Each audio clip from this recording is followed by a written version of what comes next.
Alright guys, welcome back to the programming series, and today we're going to be talking about the types of periodization अनि अस्ति नै बनाएको training block मा चाहिँ how do we construct a mesocycle अनि some of the other consideration that could go within the programming. So programming 101. So yeah, first thing when we're trying to construct a mesocycle भनेको चाहिँ like हामीले अस्ति नै पनि भिडियोमा कुरा गरेको छ. So it's a accumulation phase अनि deload पछि चाहिँ एउटा mesocycle हुन्छ अनि mesocycle मा चाहिँ we are trying to slowly add more and more load over time अनि we reach a certain point and त्यसपछि चाहिँ we need a deload and then we come back Hahn. So that's a mesocycle. So mesocycle गर्दाखेरि चाहिँ few things to consider is frequency of the lift. अब हाम्रो अस्ति नैकै athlete मा जाम न त so उसको यसो हेर्दाखेरि what do you think does he need? अब we could ask a lot more things नि. We can ask, let's say, are you benching 3 times a week, 2 times a week, or कतिको एकचोटी मात्रै गरिराछु. अब एकचोटी मात्रै गरिराछु भने पनि चाहिँ maybe we can start by 2 because it's most likely going to be better. यस्तो कुराहरु चाहिँ याद गर्नुपर्छ frequency. Or if he's done 4 weeks in the past but his shoulders bugged him, so maybe we can start with 3, something like this Hahn. So frequency of the lift. अब deadlift हरुको frequency generally lower हुन्छ, bench को अलिकति higher हुन्छ, squat को average हुन्छ. So यो पनि is one consideration of doing. Second thing that we need to ask is how many days a week do you want to train? 4 दिन गर्ने कि 3 दिन गर्ने, or we could give our own recommendation. We can say maybe 4 days is the best for you, or maybe 3 days is the best for you based on what I know. Specificity भनेको चाहिँ powerlifting मा specificity is squat, bench press, deadlift अनि अलिकति less specific हुँदै हुँदै जान्छ त्यहाँबाट. So squat भन्दा अलिकति less specific would be a tempo squat अनि pause squat, त्यसपछि front squat, त्यसपछि high bar squat, leg extension, leg press, less specific हुँदै जान्छ. So we want to train to specificity अनि intensity कतिको create गर्ने यो पनि हामीले हिजोको भिडियोमा consideration कुरा गरेछौँ. त्यसैले नै we have to choose ki if you want to go really heavy or do you want to go more volume based on the individual's need. Second thing, stressors disrupt homeostasis. Homeostasis भनेको चाहिँ हाम्रो natural state of being. So हाम्रो body wants to be at homeostasis, तर stressors ले चाहिँ homeostasis लाई disrupt गर्छ.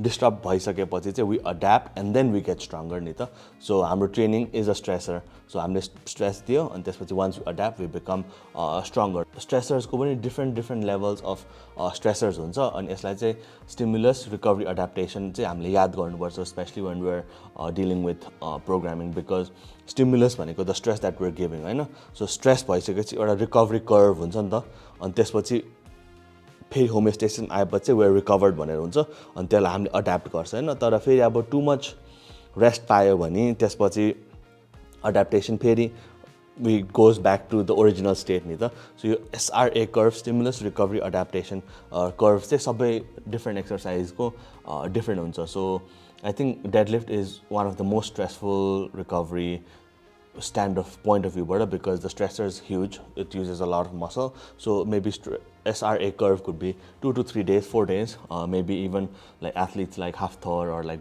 Eddie Hall, as the athletes are got the 2 weeks पनि हुन सक्छ. Once they have done a heavy deadlift, another deadlift, heavy deadlift doesn't come for 2 weeks.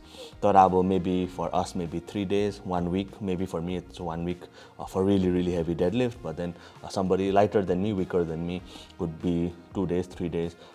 Whereas bench press for me is literally like 24 hours. As a stress दियो भोलि recover भइसक्छ, or at most 48 hours. अब lateral raise if you're adapted to the movement every single day पनि गर्नु मिल्छ if it's needed. It doesn't mean you have to do it. तर सानो SRA curve हुन्छ. And more training stress is basically required over time for you to make progress, which is a known fact. Stress is stress. I cannot stress this point enough that stressors different type को हुन्छ, but then stressors are consolidated भन्नाले एउटै type of stress मात्रै हुन्छ के. Like a stress that you handle your family life with, a stress that you deal for work, a stress from training. You different types of stress हैन के. So if you're really busy with your work and everything, your training is going to get affected. And if you're training so hard, then maybe your work is going to get affected. Or if you have too many things outside the gym, then you have to use less stress at the gym because you cannot function there, or however it works. So basic भनेको चाहिँ stressors disrupt homeostasis, the natural state of being.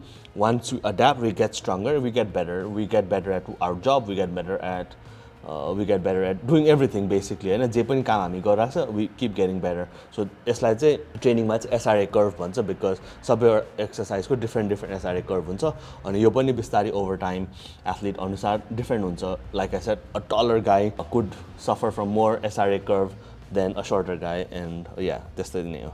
Alright, next thing you want to know is volume, intensity, and frequency. So volume is basically a measure to measure stress. It's a unit of measuring stress. More is not better, better is better.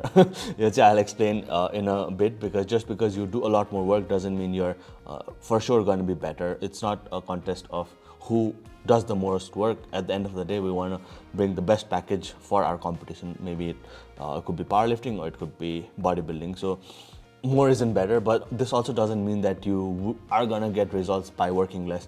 No, त्यो पनि हैन. Like it's a good balance. Like मैले एथलीट्सहरु देख्छु who train 7 days a week Hahn powerlifting को लागि अब एकदमै भयंकरै गर्छु हार्डकोरै हो म भनेर गर्छ तर it's not needed at some point, but at the same time I train smart but I only train twice a week अनि एकचोटी गर्दा दामी गर्दिन्छु भन्नेहरु पनि हुन्छ होला. So त्यसरी पनि हुँदैन. So it's a right balance. It's perfect हुनु पर्यो programming. An effective volume भन्छ and I think over the years मेरो concept of effective volume or effective RPE has changed because of many research that keep coming out and generally I would still classify RPE 6 or higher to be effective range and maybe RPE 3-4 or पनि it's got its place तर RPE 6 भन्दा माथि चाहिँ हुन्छ because if you're training too far away from failure then it's not going to cause stress to make adaptation and okay SRA curve. So the higher on the RPE scale you go, RPE 10 भयो नि the SRA curve is going to get that much bigger. So generally 6 देखि 8 9 सम्म चाहिँ you get around the same amount of adaptation for a lesser cost and stress. So RPE 10 10 10 10 10 गर्यो भने र RPE 8 8 8 8 8 गर्यो भने you get around the same result, but then 10 गर्दाखेरि चाहिँ you have more fatigue depth to pay and I wouldn't choose weights that's lighter than 40% of my max. It's basically a waste of time. Generally powerlifting like over 65-70% नै भनौं न अब if I am squatting 270 तर आज gym मा आएर मैले 140 kg ले 35 reps गरे तर RPE 10 पुग्यो भने it's probably a waste of time if you want to get stronger. Minimum effective volume per session. So यो पनि was a personal opinion back then because I'm not agreeing to it right now. तर generally अब एउटा muscle train गर्यो भने at least 4 sets जति गर्यो भने चाहिँ हुन्छ because sometimes first set गर्दाखेरि नै muscle मा ठ्याक्क परिहाल्दैन नि त. So generally second, third, fourth set हरुमा चाहिँ it starts to feel much better and I think 5 6 7 पछि चाहिँ it slowly starts to drop off. So I would be anywhere from 2 to 4 sets even now. 2 sets गर्यो भने चाहिँ maybe choose 2 exercises. 4 set गर्ने भए 1 exercise at least. You could do a lot more, but then over 12 I think is a waste of time and energy like what the bros do. Chest को अब 15 20 25 set गर्यो भने चाहिँ like the last 15 sets is better off that you do it in some other day once your stimulus recovery has ended and then you can start another chest workout again. So that's that for the basic key terms here. These are basically the intensity ranges. So Yati reps मा चाहिँ यो भन्नाले यो भित्र पर्छ. So strength could be anywhere from 1 to 12 reps. You could induce a lot of strength adaptations by doing reps under 12 with an RP over 6, hypertrophy 1 to 20, sport specific adaptation 1 to 5 for powerlifting and endurance over 20. So these are like the types of periodization and some of the concepts used in programming. So percent 1 rep max भनेर छ. So what's the percentage of your 1 rep max? So यसरी पनि programming गर्छ. So 80% ले 3 into 5 गर्यो भने it could be like a given constrained sort of a programming. तर आजकल चाहिँ like I try to stay away from percentage based programming while I was the biggest advocate in the past. Key that sometimes the body isn't just ready for a certain load and this can get outdated really fast, but then the good thing is के सोच्नु पर्दैन आएर गरे सक्यो. Rep maxes भनेर हुन्छ 3 RM 75% of it 3 RM. This used to be like a very popular thing back in the day, like 3 rep max ले चाहिँ opener type को भन्थ्यो नि त. So त्यस्तो हुन्छ. So not don't use it so much. Auto-regulated resistance training. So यो चाहिँ AMRAP test गरेपछि percentage बढाउनुलाई मात्रै हो के basically. So let's say you do 85% ले AMRAP and then you are able to do 10 reps. So this means that your 1 RM has most likely gone up. So percentage change गरेर train गर्ने हो. And this is, I think, the most popular one right now, rate of perceived exertion, or RPE. You all know what RPE means. If you don't know, a very quick Google search will be able to find out. But यसमा चाहिँ the best thing is it's very customizable, and we'll talk more in depth about RPE in the future parts, because it's the way that we do programming these days. And the cons could be like people overshooting. It's like beginners can't gauge RPE because first rep राम्रो हुन्छ, second rep bad भइदिन्छ, third rep कस्तो हुन्छ. So it's a bit all over the place. Alright, so types of periodization. So linear periodization is the most common one. Either intensity or the volume or the load basically goes up. So here's an example of a linear periodization. It's basically like the weight is going up over time, so that's linearly going up. So that's linear periodization. Undulating periodization is a bit like linear periodization, but then it considers different types of intensity within the same week. So day 1 ma 3 rep गरिरहेछ भने day 2 ma 5 rep, day 4 ma 8 reps. यो गर्दाखेरि चाहिँ what happens is you're targeting strength also, hypertrophy also, and endurance also at the same week. अर्को block periodization. Block periodization चाहिँ basically it considers a whole mesocycle. So one mesocycle you're trying to perfect 8 reps, and 8 reps you're trying to linearly go up. So as 8 reps 110 le gare, boli 115, 120 deload. So this is block 1 is over. And त्यसपछि next block, what we want to do, next mesocycle, what we want to do, it's another block where we do of 6s, and 6 lai master garyo. Keep adding weight, the load linearly up gaiरहेको. And this is like a block periodization, and none of this work in isolation. Block मात्रै हुन्छ अथवा undulating मात्रै हुन्छ or linear मात्रै हुन्छ भनेर हुँदैन. Block, undulating and linear can all work together at the same time. So एउटा blockमा we're maybe doing undulating, but then 2, 3, 4 reps गरिरहेको different days, and all of them are linearly going up. So this is block periodization.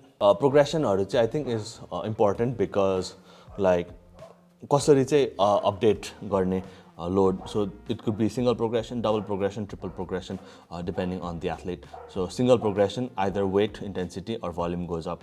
So in this case that I've given here, weight is going up. Yeah, weight is going up. Sets and reps are staying the same. Double progression भनेको either increase, either तीनटा variable just increase 2 variables. So यसमा चाहिँ weight and reps are changing. So progression, double progression, and finally triple progression मा चाहिँ all 3 variables change. But this is it depends on the coach. Either way, as long as you're accumulating more and more intensity or volume, whichever direction that we're going, it is called progression. Could be an outcome in the real world. Not going to explain. Yeah, यहाँ पनि भनेर as long as the volume is going up, you're on the right track. So you can take a screenshot of this. This is the RPE chart. I don't think your video like this is important, but yeah, take a screenshot. Free content. Take another screenshot. And one last screenshot. Yep.